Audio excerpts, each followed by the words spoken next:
Good evening, everyone. I hope you're all good.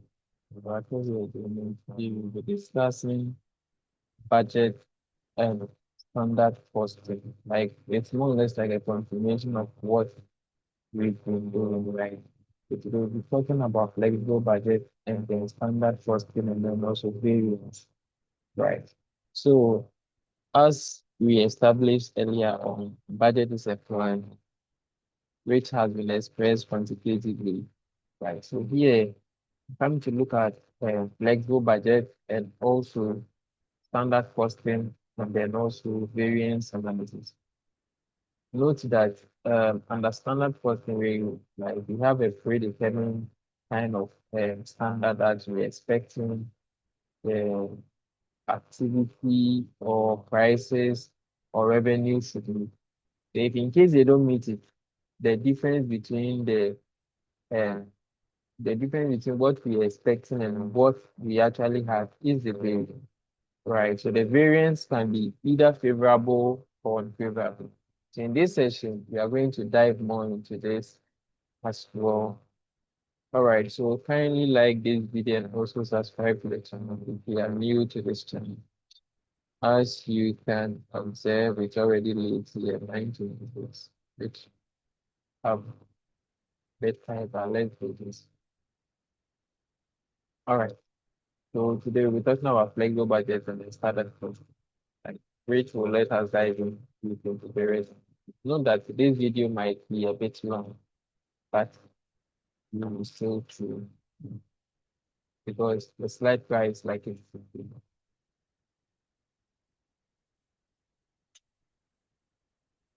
so the first part here, our main objective is that we should be able to define and explain the concept of flexible budget, understand the type of flexible budget, and then understand the steps in preparing flexible budget, which I think can come in. Then calculate and interpret activity variances, spending variances, revenue variances. Then introduction to standard costing and expenses. Right. So when we say flexible budget, already a budget is a plan. Now, when we say a budget is flexible, then what we are trying to say is that it is able to uh, adapt to various activity levels. We can flex it to various activity levels.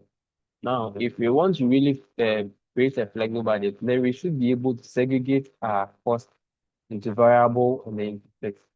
If we're able to know which costs will actually vary with output, then we can flex our budget because we know that fixed costs are fixed irrespective of the activity level, right, or output level.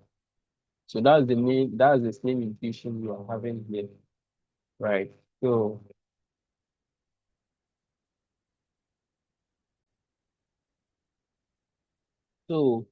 flexible budgets can be flexed, right, to various activity levels because we've been able to identify the fixed and then the variable cost.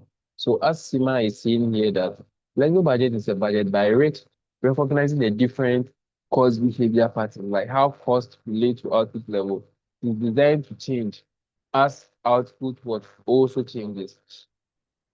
Now, it is a budget for actual report, which shows what actual level of output should have cost, right? So since you've been able to predict your variable cost and then your fixed cost.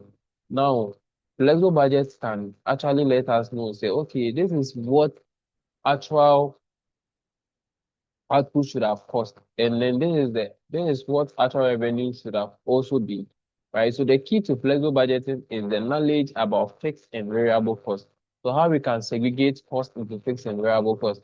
So at some levels, but not at our level, which I doubt, is flexible budgets, for example, when the costs are given to you in total, you have to use the various cost estimation methods to segregate them. So you can use the high and low or the least square method or the other methods to actually segregate them. Right. All right. All right.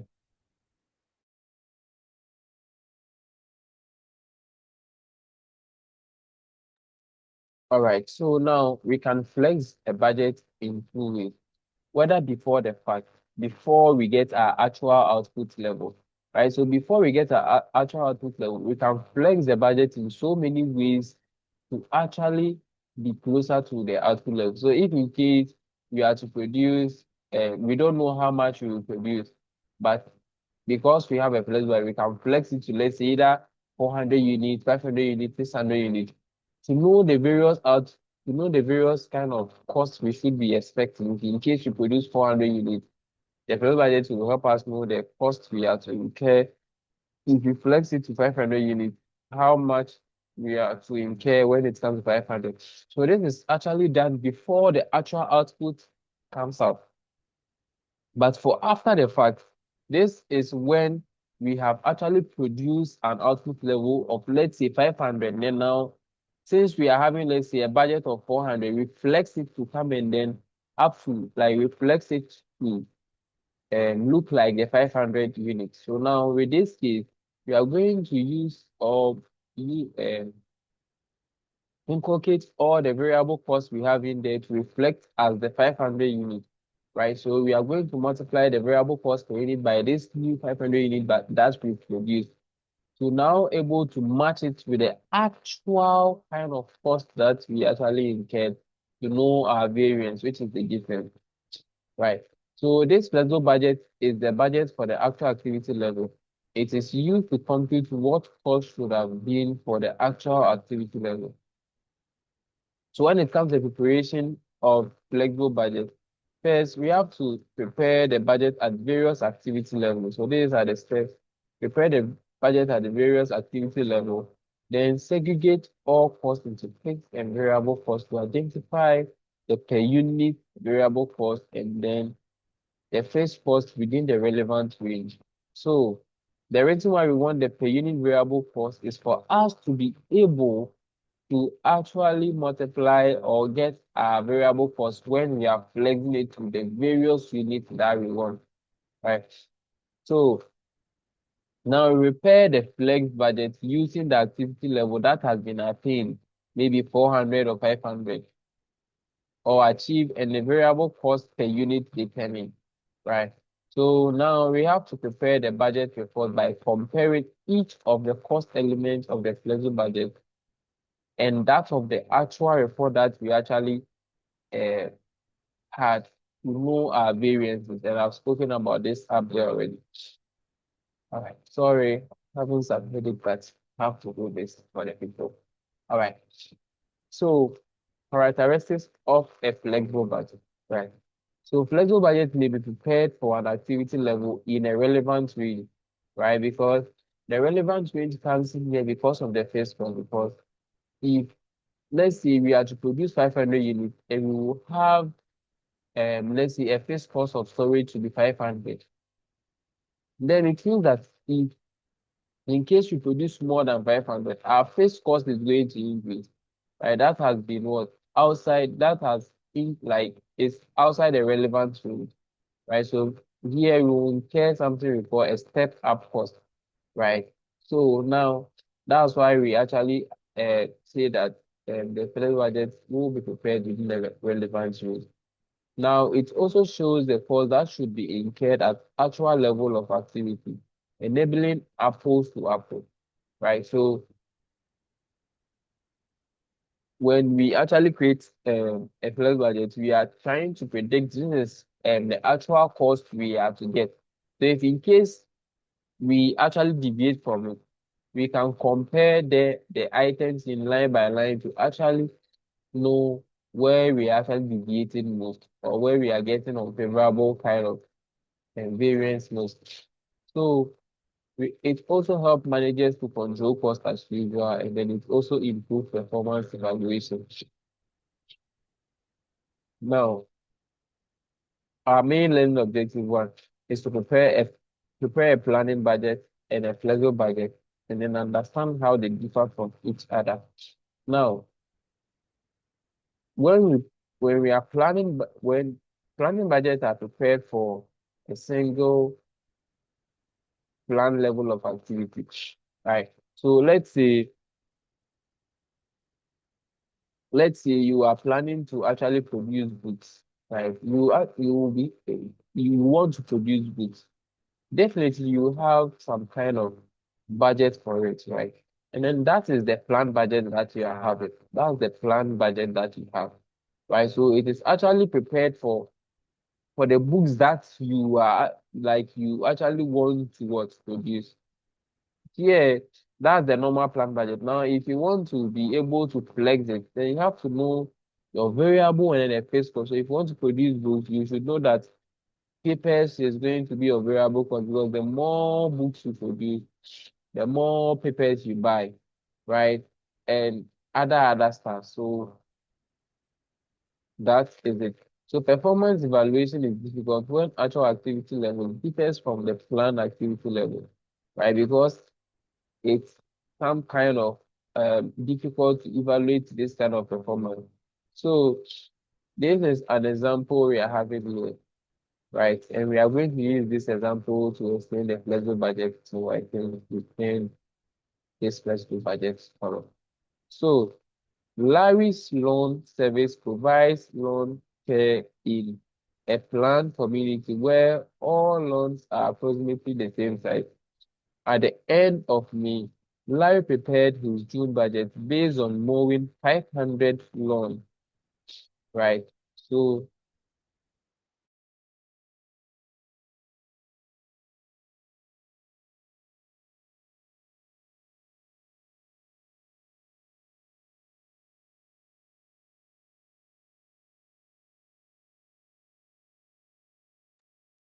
so prepared based on 500 lawns, right? And that is the planned budget, right? Since all of the lawns are similar in size, Larry felt that the number of lawns mowed in a month would be the best way to measure the overall activity level for his business. Now, this is his plan budget, right?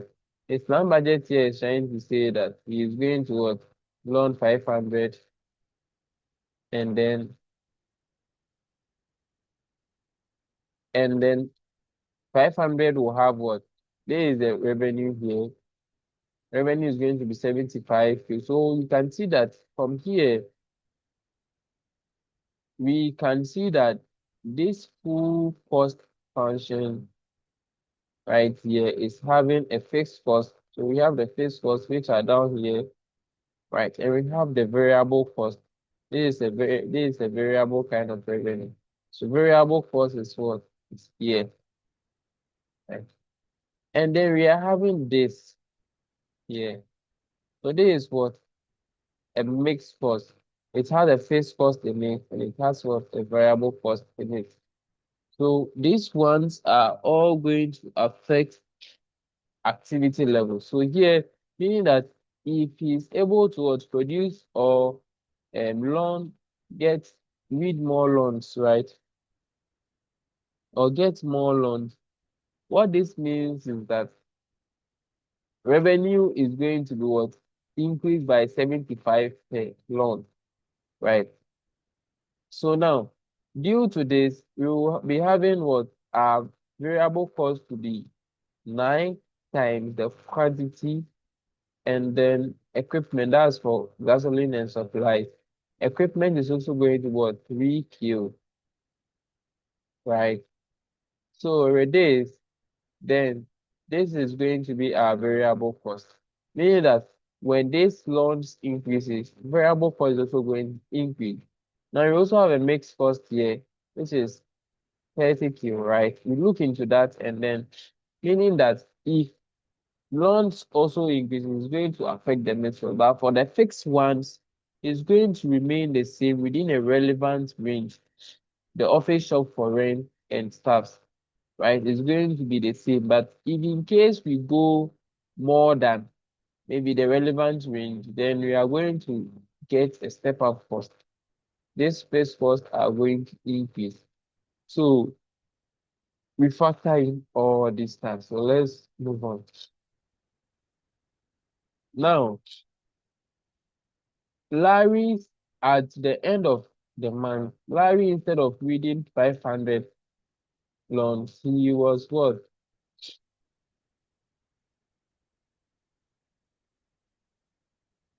he was able to what? Read 550, right? So activity, when it comes to activity, he has been able to perform more, right? Now, this was the actual revenue he had. So with this, if we are to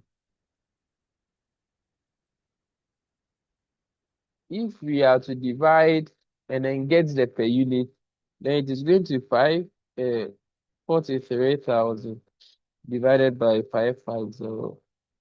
Then we are getting around 78, 70, around 78 kilo, right? Which is actually higher than what we were expecting up there. Now, the variable expenses and the mixed expenses as well have increased when we compare them to the update, right? It has changed in the actual ground, right? So now, what we have to do is we have to find the variance. Now, this is where variance analysis comes in. We are coming to spotting the difference between the actual and then the budgeted or the plan, right?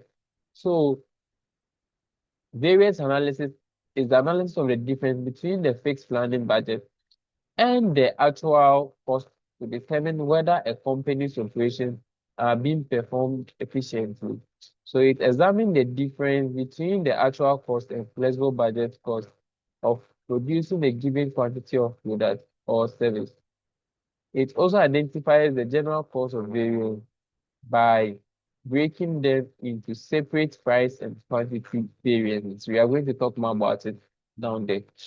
So now, variance can be favorable or it can be unfavorable.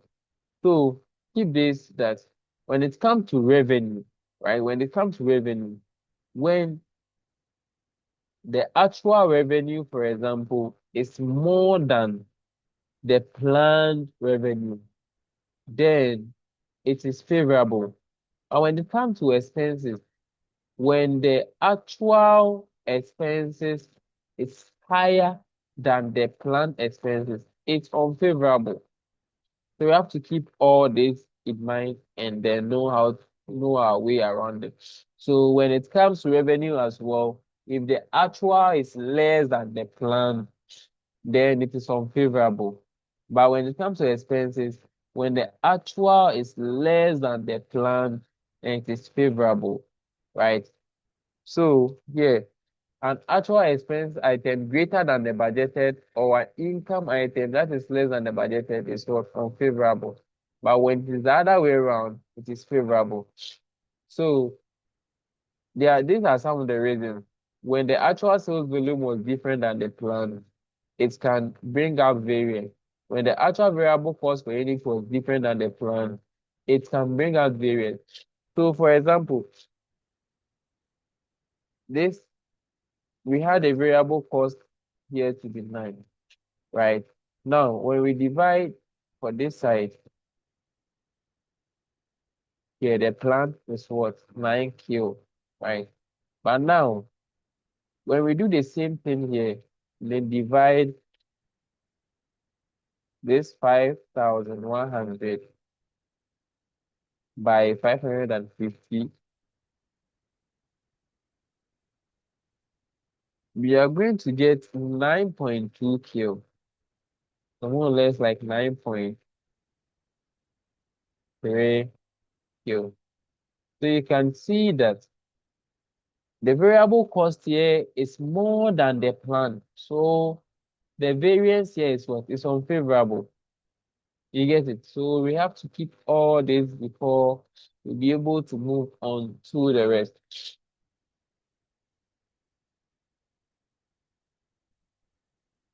Now,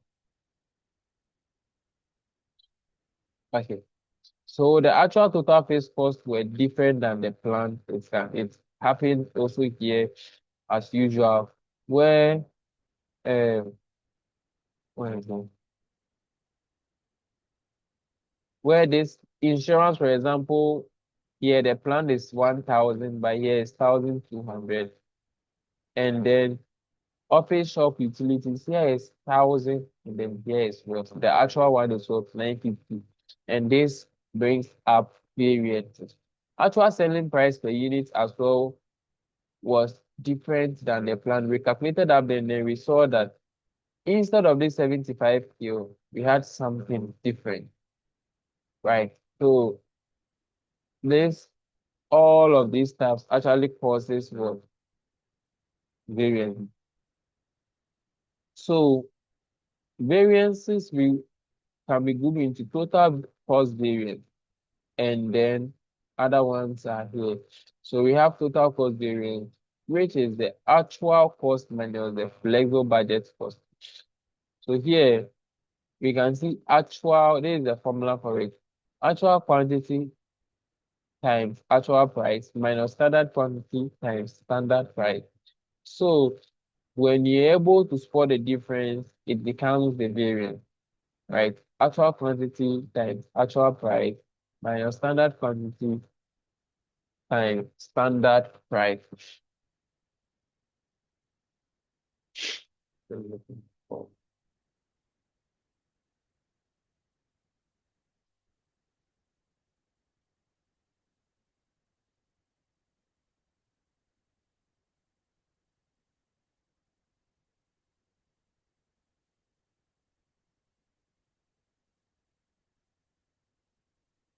So,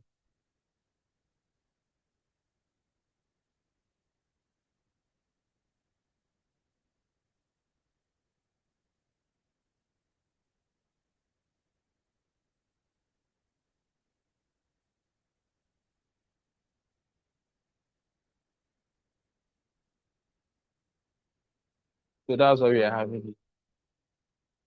Actual quantity is take your actual price, take the standard quantity is SQ, and then standard price is each. Standard price.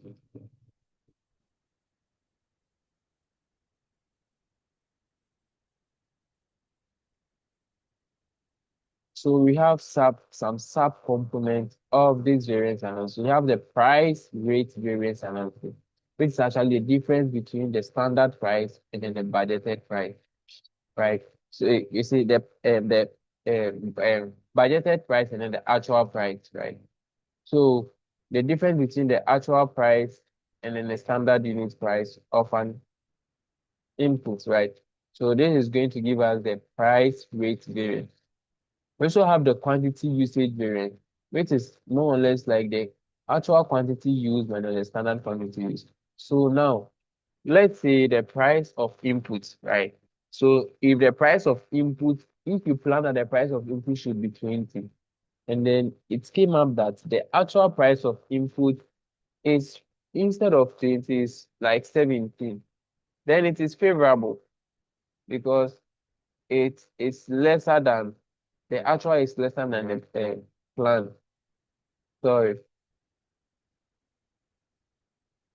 Yeah, the actual is lesser than the plan. But if in case you budgeted that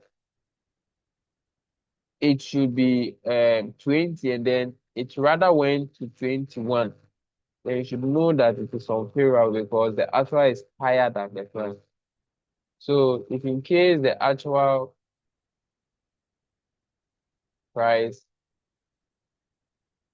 is equal to 21, and then the budgeted or the standard price is equal to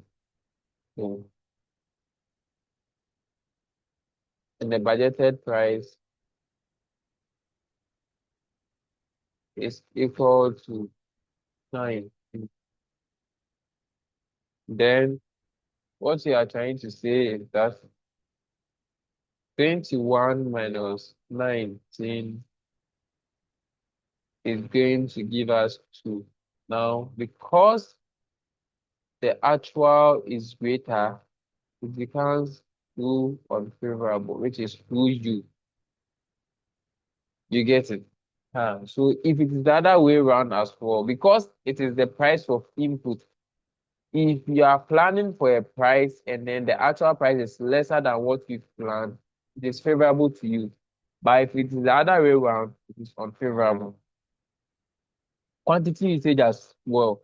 If you are planning to use let's say 20 kilogram of flour to produce 20 loaves of bread, and then now you were rather able to use 15 kilograms to produce 20 loaves of bread, it becomes favorable to you because you've used less in the actual sense than what you plan to produce the same number of bread.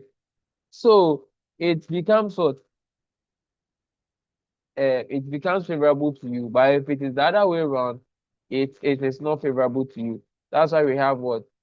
Either quantity usage or efficiency variance. So how efficient? So standard cost of actual production input, and then the standard cost of standard quantity input, right? So we look at it that way. Now, when we compare what's happening on ground here, so we are trying to uh, compare the actual result with the plan. So first of all, we produce 550 instead of 500.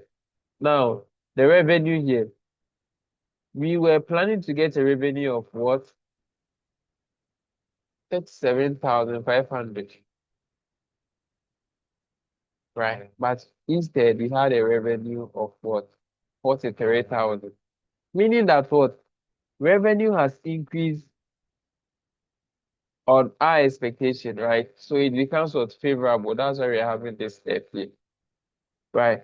When it comes to wages, we were expecting to pay wages of what? 20,000. But now we paid wages of what?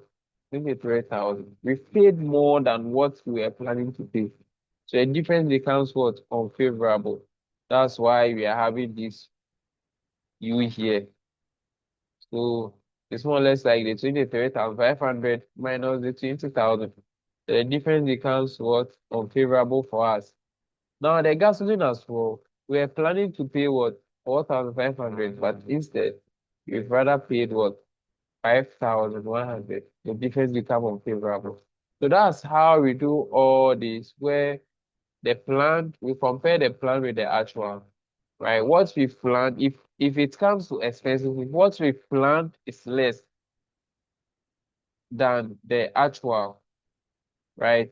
If the actual is higher than what you planned when it comes to expenses, it is unfavorable. But if the actual is rather lesser than what you planned, then it is what? Favorable. When it comes to revenue as well, when the actual revenue is higher than what we planned for, it is favorable. But when it is less, it's unfavorable. We keep all this in mind. Right. So that's what we can do.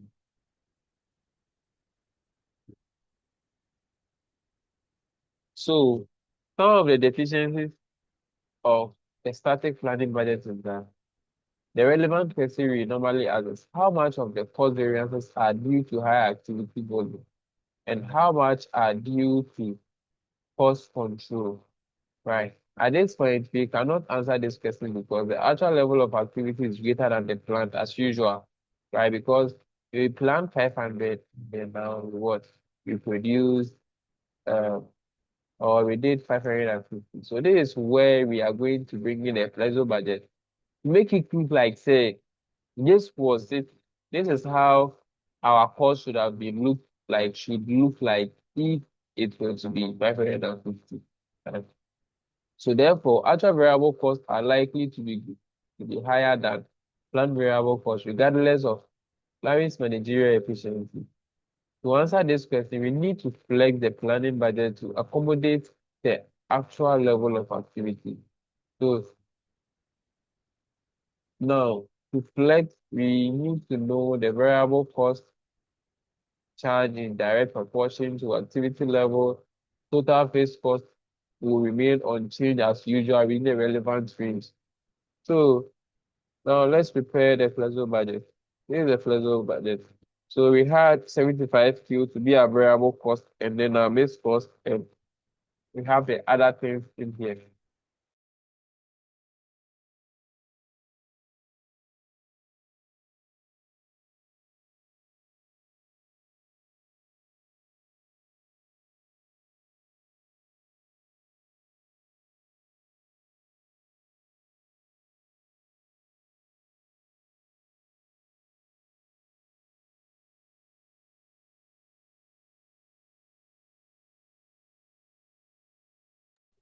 Now we have the other things in here.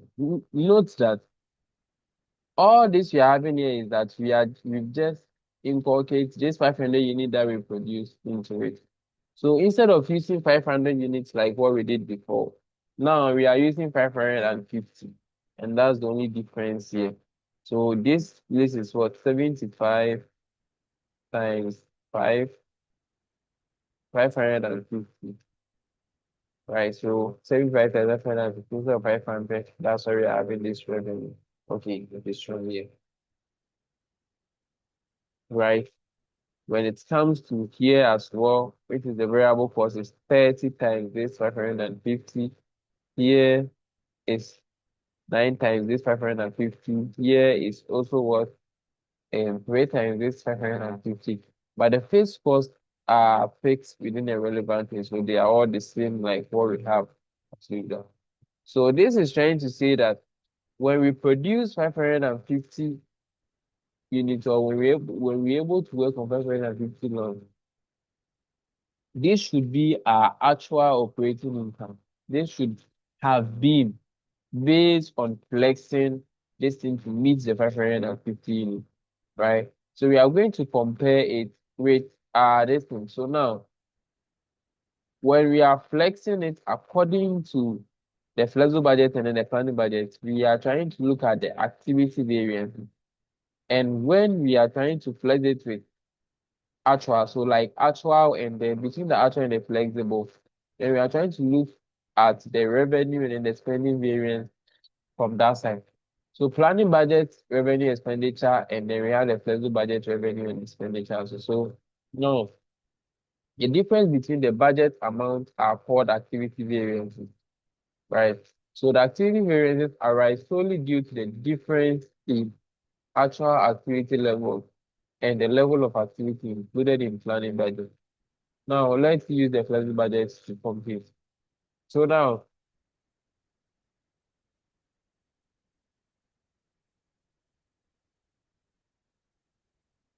this was what we were planning for the planning budget, and this is our flexible. We are flexing it to the 550 that we produce.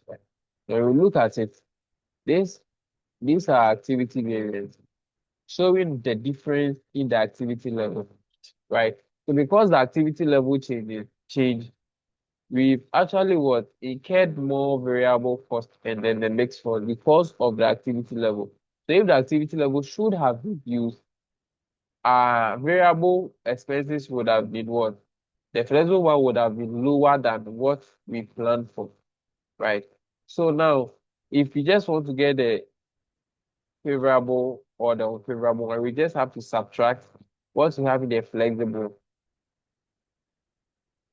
So it's going to be more or less like 21,500 minus 20,000. That's why we are having the 1,500 unfavorable because the flexible budget is more than the plan, right? So the revenue side is correct. It's okay because the revenue is high, right? So now reflect it for all of them, and then we are going to get an income or a net operating income of 4,650 favorable, right? And that's it for that one. Now, if you really want to check whether it is due to efficiency, then we are actually going to use the we're actually going to select or use the flexible budget for the actual result. So the key to the actual revenue, flexible budget revenue, the difference between these are the variances, actual cost.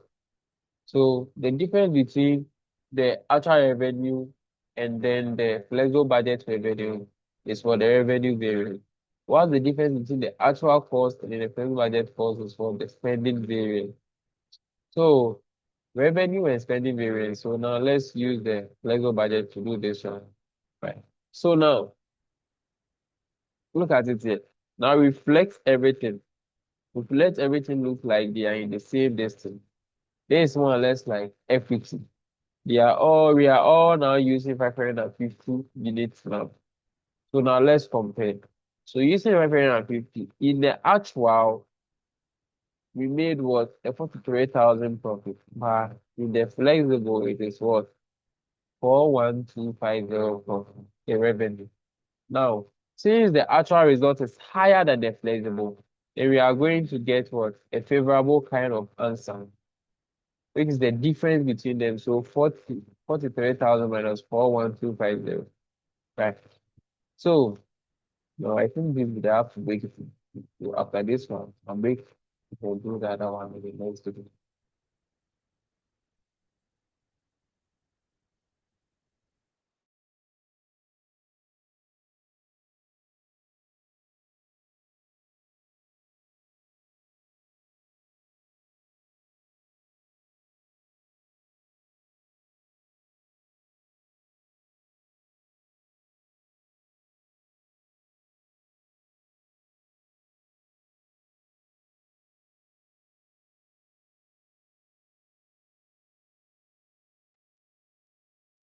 Now,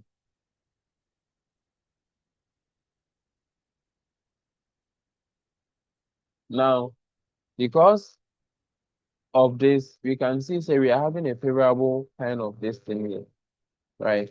But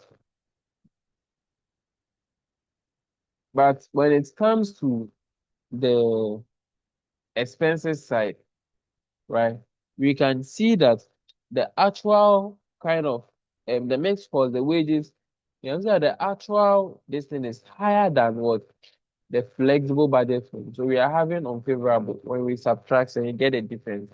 Right. The same for this.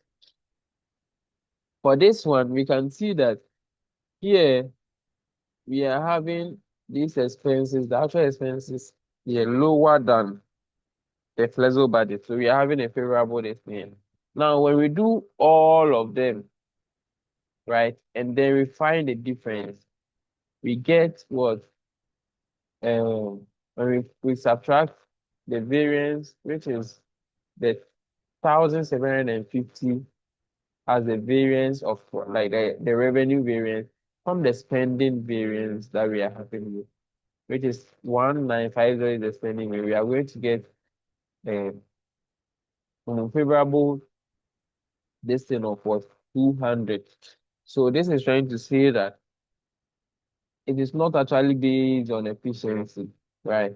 So we are still running what at unfavorable kind of variance.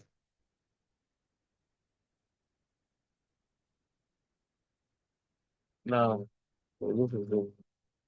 And then now our next this thing is look at what we should look at. We should prepare a performance report that combines the activity variance and then.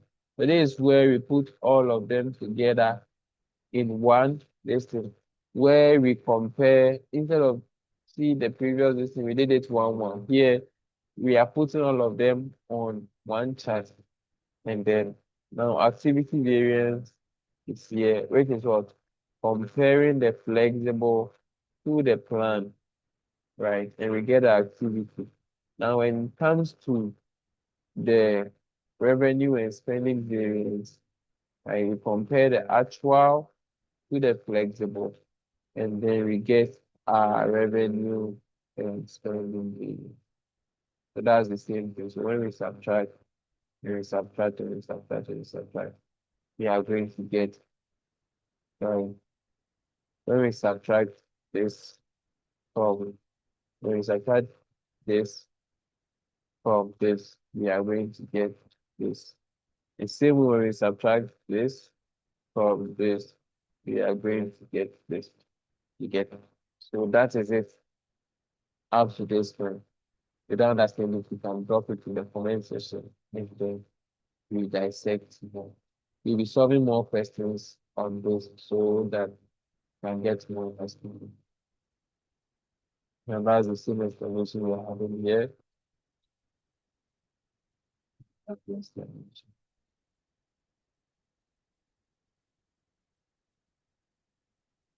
So now, if we are to prepare a flexible budget with more than one cost driver, then more than one cost driver may be needed to adequately explain all of the organization or explain all the costs in the organization. The cost formula that we normally use is, you see, initially we use um, only quantity, right? Maybe you might be having different cost drivers like hours. You might be also having another cost driver, like different cost drivers, right? So with that one, so because the time required for edging and trimming is different for different loans, Larry decided to add an additional cost driver, which is hours, for the time required for edging and trimming. So Larry estimated the additional hours and developed a new flexible budget that includes the second cost driver in both his revenue. So with this one, now when we are actually multiplying the kill by this 5, we're also multiplying the 25 by this country. So we are trying to put in the different cost driver that we are having in here, which is hours, right? To change everything. So that's what we are having here. All right. So that is it for this session. I will end here to make the video a bit okay. Then I'll come back and then come and do the standard costing and variance analysis. Thank you very much for your time and then see you in the next video. If there's anything you don't understand, kindly drop it in the comment section. I'll be glad to actually answer the question or provide a possible answer. Thank you very much. See you in the next video. Bye.